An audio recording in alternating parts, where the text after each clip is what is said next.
Welcome to guys kitchen. இன்றைக்கி நம்ம சேனலில் சிம்பிளாக ஈஸியாக ரெடி பண்ணக்கூடிய ஒரு லஞ்ச் பாக்ஸ் ரெசிபி தான் பார்க்க போகிறோம்.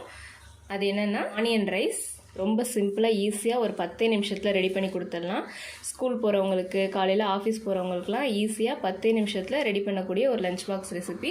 எப்படி செய்கிறதுன்னு தெரிஞ்சுக்கிறதுக்கு வீடியோ ஃபுல்லாக ஸ்கிப் பண்ணாமல் பாருங்கள். வாங்க வீடியோக்குள்ளே போகலாம்.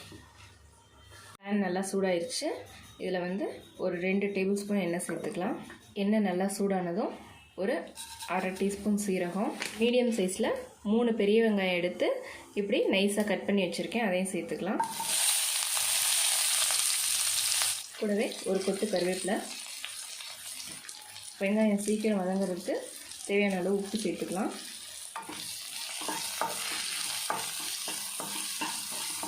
வெங்காயம் கொஞ்சம் நல்லா சாஃப்டாக வதங்கட்டும்.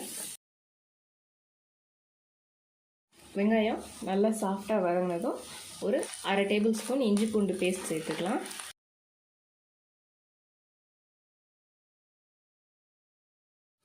கால் டீஸ்பூன் மஞ்சள்தூள், 1/2 டீஸ்பூன் மிளகாத்தூள், சாம்பார் பொடி 1 டீஸ்பூன் சேர்த்துக்கலாம். இது எல்லாத்தையும் சேர்த்து நல்லா ஒரு வதக்கி விட்டுக்கலாம். கொஞ்சமாக தண்ணி சேர்த்து வெங்காயம், இஞ்சி பூண்டு பேஸ்ட் எல்லாம் பச்சை வாசனை போகிற அளவுக்கு கொஞ்சம் நேரம் வேக விட்டுலாம்.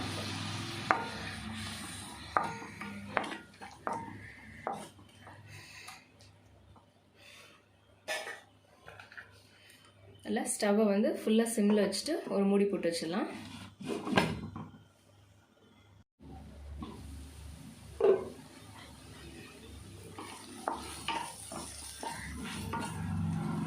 வெங்காயம் நல்லா வதங்கி நல்லா எண்ணெயெல்லாம் பிரிஞ்சு வர ஆரம்பிச்சிருச்சு.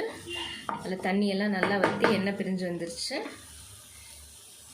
இப்போ இதோட வடித்த சாதம் 2 கப் சேர்த்துக்கிறேன். கொஞ்சமாக மல்லித்தலை சேர்த்துக்கலாம். கூடவே கொஞ்சம் ஃப்ளேவருக்காக ஒரு 1/4 டீஸ்பூன் மிளகுத்தூள். உங்களோட காரத்துக்கு தகுந்த மாதிரி அட்ஜஸ்ட் பண்ணி சேர்த்துக்கோங்க.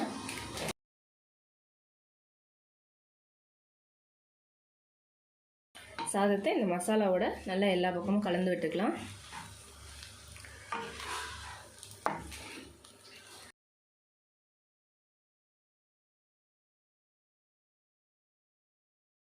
ஆனியன் ரைஸ் சூப்பராக ரெடி ஆயிடுச்சு.